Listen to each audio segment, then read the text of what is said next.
네, 주님의 눈으로 교회를 보다 두 번째 시간, 오늘은 서머나 교회의 이야기입니다. 오늘 서머나 교회는 칭찬만 받았던 교회입니다. 그 칭찬만 받았던 교회가 어떻게 칭찬을 받을 수 있었을까? 우리가 이 서머나 교회의 모습을 보면서 우리의 영적을 진단하고 또 다시 한번 우리가 진단된 대로 결단하여 나아가는 우리 교회가 되기를 간절히 소망합니다. 서머나 교회를 바라보면서 우리에게 던져야 할 질문이 있습니다. 그리스도인에게 있어서 진정한 부요함은 무엇입니까? 사실 우리가 그리스도인으로 살아간다는 것, 참 이 부요함을 누리기 위해서인데, 세상 사람들처럼 잘 먹고 잘 살기 위해서 우리가 신앙생활한다? 사실 그렇지 않죠. 그것은 특별해 보이지가 않아요. 크리스찬들은 좀 특별해야 되는데 세상과 별반 다를 게 없다면 특별한 삶이 아닙니다. 하나님께서 우리 그리스도인들에게 원하는 것이 있죠. 오늘 서머나 교회에게 바라는 것이 있는데, 그 부요함이 무엇일까? 저는 이것에 대해서 많은 고민들이 있었습니다. 그러다가 한 선교사님을 만나게 되었고, 그 선교사님과 대화하는 가운데 하나의 좀 진리를 좀 발견할 수 있게 되었습니다. 이 선교사님은 미국에서 KCCC 베이 지역을 섬기며 청소년과 청년들에게 힘찬 사역을 감당하시던 분이셨습니다. 이분이 정말 안정적인 교회에서 사역을 하고 있었는데, 주님의 부르심에 맞춰서 40일 금식 기도를 2번 했더니 하나님께서 이제 KCC를 가서 페이가 없는 그곳에서 사역을 하라고 하는 거예요. 그래서 그렇게 사역을 가게 됐는데요. 그 사역에서 이제 한 후배를 만나고 또 함께 교제하게 됩니다. 그 후배는요, 목사님의 아들이었고 주를 위해 살겠노라 결단에 있었는데, 이 청소년 시절에 자유분방한 시절을 보냈습니다. 조금 술도 먹게 되고 몸에 좀 문신도 좀 하고, 그런데 하나님을 향한 삶을 살겠다는 그 결단, 주님을 위해 충성하겠다는 결단은 절대로 포기하지 않았대요. 그래서 시기가 됐을 때 하나님께서 이 청년을 드디어 뒤로 사용하시기를 원하셨고, KCC에 들어와 이제 사역을 감당합니다. 힘차게 사역을 하던 어느 날 뉴욕 센터에서 훈련을 받았어요. 훈련을 받고 저녁에 모든 훈련이 끝난 뒤에 나갔는데, 한 사람이 자신에게 다가와서 이렇게 질문합니다. Are you Korean? Yes. 그 말과 동시에 이 괴한이 되어서 칼로 5번을 찌릅니다. 훈련을 받고 나서 그런 일을 경험하게 되었어요. 피가 막 나오는 그 상황 속에 9.11이 오고, 이 9.11 대원한테 그 청년은 이렇게 말했다고 합니다. 나는 그 사람을 용서합니다. 그 사람이 만약에 예수 그리스도를 믿지 않는다면 그 사람에게 복음을 전해 주십시오. 감사하게도 급박한 수술이 끝나고 생명은 건졌으나 그 칼의 한 군데가 척수를 찌르면서 결국 하반신 마비가 찾아오게 돼서 평생을 이제 장애를 가지고 살아가게 됐어요. 그런데 그때 이 젊은 청년은 그 선배 선교사님에게 이렇게 말했다고 합니다. 이렇게 말했어요. 나는 똑같은 상황이 다시 나에게 찾아온다고 할지라도 똑같이 행동할 것입니다. 미국 KCCC 최유진 간사님의 이야기였습니다. 제가 이 선배 선교사님한테 듣고 시간이 꽤 지났는데 유튜브에 이제 이 선교사님의 간증이 뜨는 것을 보면서 읽고 되게 큰 도전을 받았고요. 저는 참 이런 사람들이 진짜 그리스도 안에 부요한 자유구나라는 생각을 해봐요. 물론 비록 건강은 잃었습니다. 그러나 하나님께 충성하겠다는, 죽도록 충성하는 삶을 살겠다는 결단이 꺾이지 않았어요. 그리고 지금 내가 이 몸을 가지고 무엇을 할 수 있을까라고 늘 질문하지만 주님께서는 내가 너를 사용하겠다라는 질문을 답을 주신다고 해요. 그런 부요함을 가진 자, 그것이 하나님께 칭찬을 받는 이라고 저는 생각을 합니다. 사랑하는 우리 영천교회 성도님들, 오늘 서머나 교회에게 주시는 메시지가 곧 이 시대를 살아가는 우리들에게 동일하게 주시는 메시지입니다. 죽도록 충성한 교회에 하나님의 임하는 칭찬이 무엇이었는지 그 영적인 진리를 함께 나누기를 원합니다. 자, 그렇다면 서머나 지역을 한번 살펴볼 필요가 있죠. 서머나 지역은요, 에베소에서 북쪽으로 한 50km 정도 떨어진 도시였는데요. 이 도시가 지금 이즈미르라는 곳으로 이제 불렸었어요. 지명은. 근데 이곳이 지금도 현재 튀르키의 3대 도시로 불리고 있습니다. 항구 도시예요. 굉장히 부유해요. 항구 무역이 엄청 발달했어요. 그 당시에도 그 부유함 속에 그들이 갖추고 있었습니다. 굉장히 많은 이들이 오고 갔겠죠. 또 이 서머나 지역의 도시는요, 로마를 열렬히 사랑했습니다. 로마를 너무 사랑해서 이 황제 숭배에서 어떤 도시보다도 더 열렬히 사랑했어요. 그때 AD 26년에 한 특권을 가질 수 있는 기회가 있었습니다. 많은 이 식민의 도시들이 이 로마로부터 그 특권을 얻기 위해 싸웠는데 그 특권이 뭐였느냐? 로마 황제 티베리우스의 신전을 우리가 세우겠습니다. 그 특권을 땄던 도시가 서머나 도시입니다. 그래서 이 로마의 역사가 시세로가 이렇게 말해요. 서머나는 우리의 동맹 중 최고의 동맹국이다 라고 부를 정도로 로마와 서머나의 관계가 굉장히 좋았고, 그러니 식민의 상황 속에 있긴 하지만 조금도 불편함 없이 특권을 누리며 살았던 도시가 서머나입니다. 문제는 이 서머나 도시에 서머나 교회의 성도들은 어떻을까요? 서머나 교회를 상징하는 두 단어가 있습니다. 환난과 박해. 환난, 박해가 있어요. 그들은 로마 황제를 숭배할 수 없는 이들이죠. 오직 예수 그리스도를 믿는 이들이기 때문에 환난과 박해와 핍박을 엄청 받았습니다. 이 환난과 핍박, 박해가 어떤 의미냐면 예수 그리스도를 믿음으로 말미암아 받는 사람들의 외적인 박해가 환난이에요. 근데 핍박은 그 압박의 결과로 당하는 생활의 빈곤, 이런 의미들을 가지고 있다고 해요. 그러니까 엄청난 박해를 받았는데 그 박해를 받으면서 엄청난 궁핍함을 경험한 사람, 그 도시 성도가 바로 서머나 교회의 사람들이었다는 것이죠. 그 도시 사람들은 엄청 풍요롭고 엄청 잘 사는데 그 크리스천들은 너무 궁핍하고 너무 환난을 받으면서 살아가게 되었다는 거예요. 이 서머나 도시가 잘 살게 된 또 하나의 정책이 있었어요. 바로 상인 조합에 있었는데 그곳에 가입을 하잖아요. 그곳에 가입하면 책임져 주는 거예요. 아, 여기 조합에 가입된 상권이구나. 너희는 우리가 책임질게. 그래서 먹고 사는데 지장 없게 만들어줬습니다. 조합에만 가입하면 돼요. 근데 이 조합에 가입하는 조건이 1년에 몇 번 정기적으로 신전에 가서 로마 황제에게 내주 나의 하나님이요, 이 고백을 해야 돼요. 이 고백만 하면 돼. 먹고 사는데 지장이 없어요. 서머나 교회 성도들은 그것을 할 수가 없었습니다. 로마 황제도 예수 그리스도가 필요합니다. 예수 그리스도를 믿어야만 영원한 생명을 얻을 수 있습니다. 이 상가의 조합에 가입하지 못하면 그냥 조합회, 어떤 물질적인 그런 생활, 어떤 생활의 행동을 할 수가 없어요. 뭐가 있어야지 우리가 먹고 사는데 그런 행동들을 아예 다 막아버리는 거예요. 그러니 상상을 초월할 정도의 극심과 궁핍함이 그들에게 찾아왔어요. 그러니까 못 먹어서 굶어 죽는 이들까지 생겨났습니다. 예수를 믿는다는 이유 때문에. 또 자칭 유대인이라는 이들이 있었어요. 그러니까 그 당시에 이 서머나 지역의 로마 사람들이 바라보기에 유대인들은요, 눈의 가시예요. 하나님만 우리의 신이다. 하나님만 우리의 왕이다. 눈의 가시인데, 그래서 이 유대인들을 다 없애버리고 싶은데 유대인들이 너무 장사를 잘해. 너무 이 상권들을 활발하게 막 활성화시키고 지역을 막 일으키는 거예요. 발전을 막 일으키고. 그러니까 로마가 바라보기에 로마 유익이 됩니다. 그러니까 이렇게 말하는 거죠. 너희들 그래, 하나님 믿어.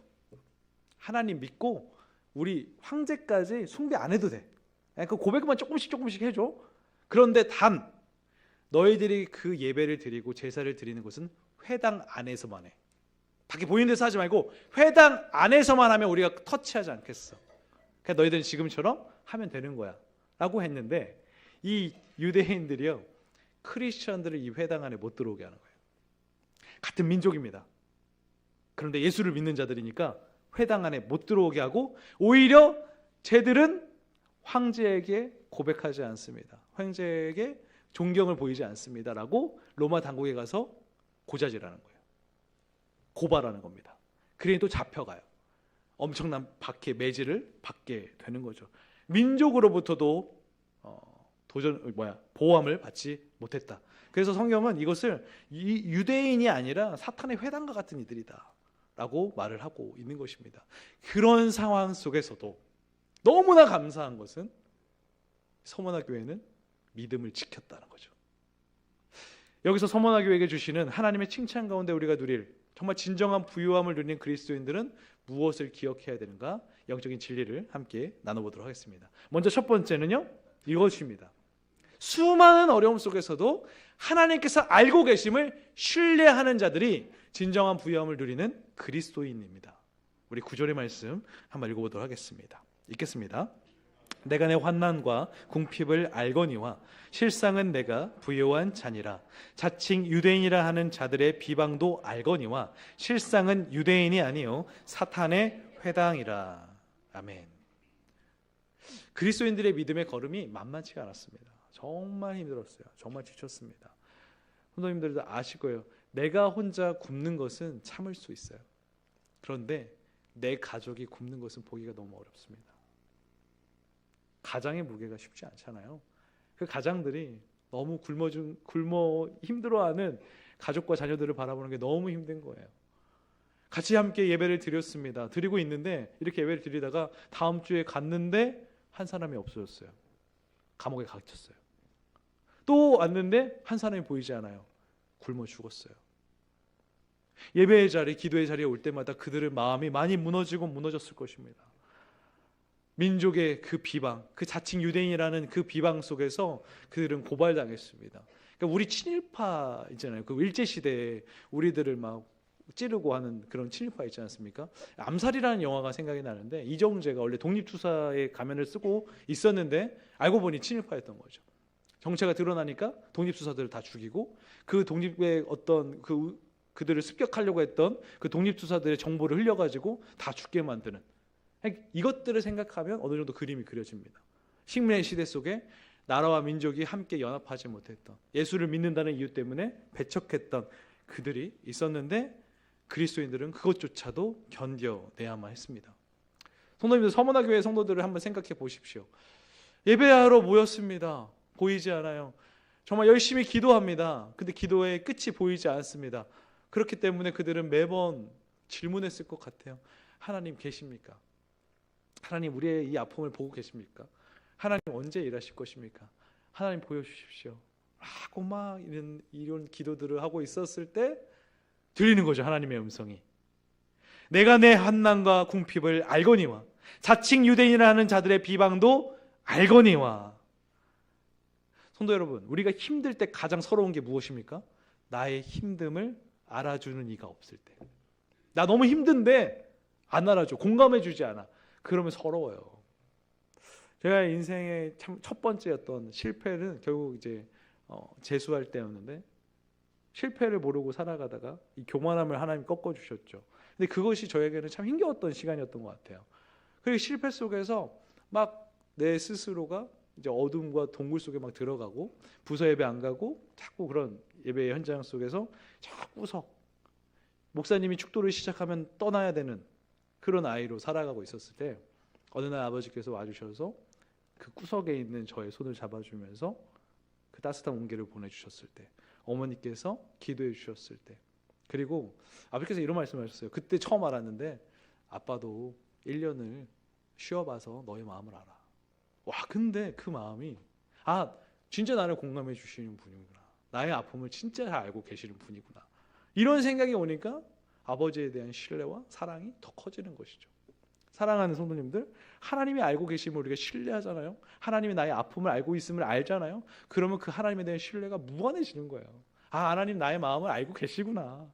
그래, 나 혼자가 아니구나. 이게 우리에겐 너무나 중요하다는 것입니다. 그리스도인들이 이것을 신뢰하기 시작하면요, 외롭지 않아요. 진짜 세상의 모든 것을 가진 자가 우리가 될 수 있는 것입니다. 그렇기에 오늘 그 부요함의 근원이 되시는 예수 그리스도, 그 하나님을 바라볼 것을 더욱 우리에게 요청하고 있는 것입니다.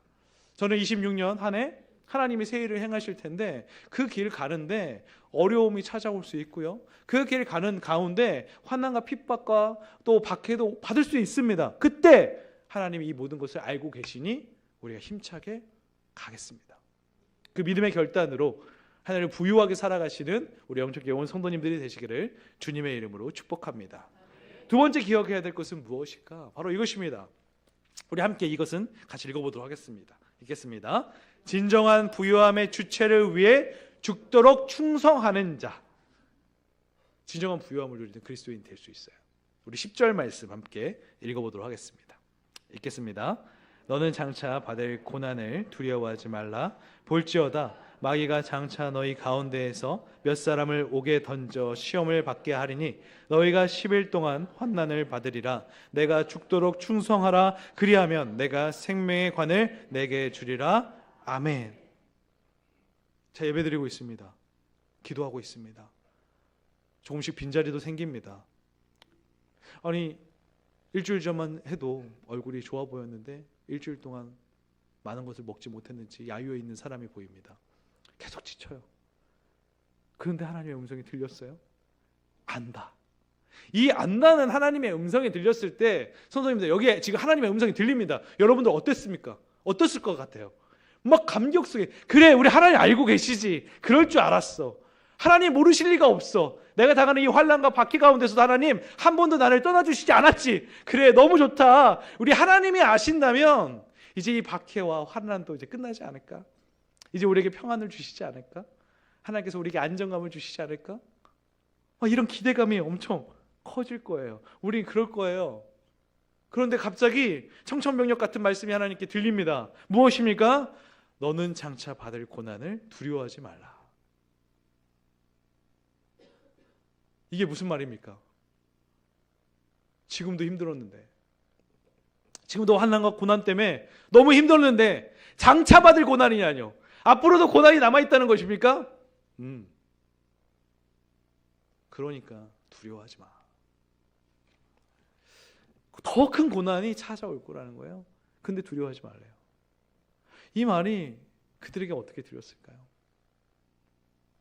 그 말 속에 뒤에 보니까요, 이런 말도 있어요. 마귀가 장차 너희 가운데 몇 사람을 옥에 던져 시험을 받게 하리니. 몇 사람이 옥에 던져진다. 내 옆에 있는 이가 옥에 던져지는 일이 발생할 수 있다고? 아유, 하나님 아신다면서요. 어떻게 우리를 이렇게 하실 수 있습니까? 제발 우리 좀 평안하게 해주세요. 근데 실제로 그 일이 벌어집니다. AD 156년에 이런 일이 벌어집니다. 바로 사도 요한의 제자이자 서머나 교회의 감독인 폴리카비 그 자들과 함께 또 갇히게 돼요. 그리고 처형장에 놓이게 됩니다. 처형장에서 가이사에게 제물을 드리고 그리스도를 저주하면 석방해 주시겠다고 총독이 말을 합니다. 그때 폴리카브는 이런 말을 합니다. 자, 읽어드릴게요. 내가 지난 86년간 그리스도를 섬기는 동안 그리스도는 한 번도 나에게 잘못한 일이 없는데 내 어찌 나를 구원해 준 내 왕을 저주할 수 있겠소. 여기 나는 그리스도인입니다라는 책이요, 익투스에서 나왔는데 초대 교회의 순교록입니다. 읽으면 순교자들이 다 나와요. 그 중에 두 번째 있습니다. 그리고 유진 피터슨의 요한계시록 설교를 봐도 폴리카바의 이야기가 굉장히 자세하게 나와 있어요. 그 이야기를 좀 제가 많이 인용을 했는데요, 이런 이야기도 또 나옵니다. 총독이 집요하게 폴리카바에게 말합니다. 카이사르의 수신의 이름으로 맹세하라. 그러니까 폴리카비 이렇게 말해요. 넘겨주시면, 내가 누구인지 모르시는군요. 나는 그리스도인입니다. 총독이 더 집요합니다. 화가 나요. 계속 위협해. 내가 너를 화형시키겠다. 이렇게 말하니 폴리카비 이렇게 말합니다. 총독께서 위협하시는 불은 기껏해야 1시간 동안 타오르고 얼마 오면 꺼지겠죠.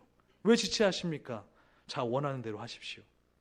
그래서 폴리카브는 그렇게 화형장에서 순교하게 됩니다. 더 큰 고난이 찾아온 거예요. 그냥 옆에 있는 형제 자매들이 이렇게 순교하는 모습도 너무 힘든데 교회의 리더입니다. 사도 요한의 제자입니다. 감독이에요. 근데 이 리더까지 하나님께서 데려가시다니 얼마나 힘들었겠습니까? 그런데 계속 말씀하시는 거죠. 두려워하지 말라. 사랑하는 성도님들, 두려워하지 마십시오. 두려워하지 마십시오. 하나님 우리와 함께 하십니다. 두려워하지 않을 이유를 뒤에 또 말씀해 주세요. 또 띄워주시면 10절 말씀, 10일 동안 10절 말씀, 10일 동안 환난을 받으리라 라고 말합니다. 이 10일 동안은요, 짧은 기간을 의미해요. 10일 동안 짧은 기간이에요. 죽을 것 같이 힘들고 죽을 것 같이 미쳐버릴 것 같이 힘든 순간이지만 끝이 있다는 거예요. 우리의 고난은 끝이 있습니다. 하나님께서 약속해 주셨어요. 그 고난의 끝에 누가 계십니까? 예수 그리스도. 그렇기 때문에 우리가 고난을 이겨낼 수 있는 거예요. 만약에 끝이 없는 고난이라고 한다면 어떠실 것 같아요? 못할 것 같아요. 사실 저도. 이 고난의 끝이 없으면 어떻게 우리가 그 고난으로만 견뎌낼 수 있습니까? 근데 고난의 끝에 주님께서 두 팔 벌리고 우리를 지켜보신다고, 이리 오라고 말씀하신다면 우리는 그 고난을 이겨낼 수 있는 거예요. 그렇기 때문에 마지막 하나를 또 요구하십니다. 죽도록 충성하라. 죽을 만큼 충성하라? 아닙니다. 충성하면 너는 죽을 거야. 죽을 수 있어. 그런데 충성하라 라고 말합니다. 우리가 두려워하지 않을 이유를 말씀하시면서 왜 이 말 하십니까? 죽도록 충성하면 무엇을 주신다고요? 생명의 관을 주시겠다. 그러니까 이 말은 이거예요. 죽으면 충성하면 죽을 건데 생명의 관이 있는 거예요. 죽어! 그러면 살 거야. 너희들 죽으면 반드시 살린다. 이거예요. 사랑하는 성도님들, 크리스천들은요, 죽으면 사는 존재입니다. 하나님 그것을 우리에게 요구하시는 거예요. 살려고 아둥바둥하면요 죽어요. 그냥 아둥바둥하면서 예수 떠나 살면요 그것은 그냥 망하는 인생입니다. 그렇기 때문에 11절 말씀도 봐도 이기는 자는 둘째 사망의 해를 받지 않는다.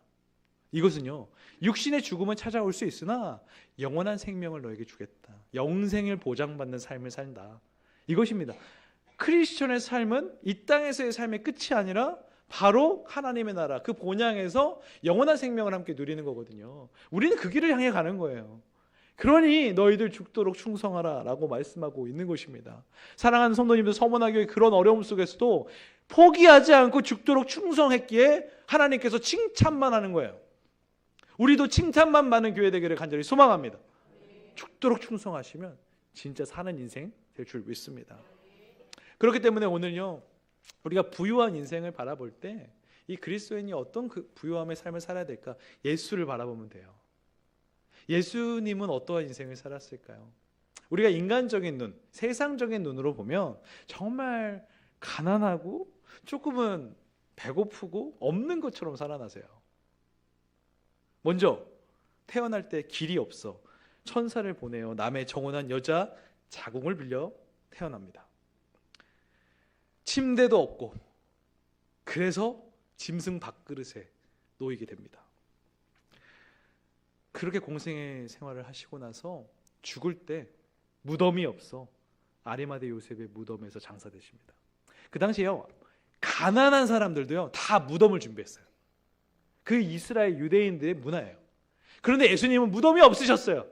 물론 무덤이 필요 없으셨겠지만 그래도 시신을 안장할 그 잠시의 시간의 무덤을 아리마대 요셉이 빌려줍니다. 인생을 바라보면은 우리의 시야로 세상적인 시각으로 바라보면 정말 비참하고 있는 게 없으신 부유함과는 거리가 먼 그런 분이시죠. 그런데요, 왜 예수님이 가장 부유하신 분이십니까? 십자가에서 죽는 그 순간 우측 강도에게 낙원을 허락하십니다. 생명을 주신 분, 공생의 기간 동안 가난한 자들을 부유케 하시고 병든 자를 일으키시는 분. 세상에 어떤 이가 그렇게 할 수 있습니까? 예수 그리스도. 왜? 부유함의 주체이시니까. 부유함을 유일하게 주실 수 있으신 분이니까요. 세상이요 모든 사람이 다 살고 싶다고 말한다면 온 세상에 생명을 그대로 주실 수 있는 분이 오직 예수 그리스도. 왜? 부유함의 주체이시니까요. 그분 아니면 이것을 할 수가 없는 거예요.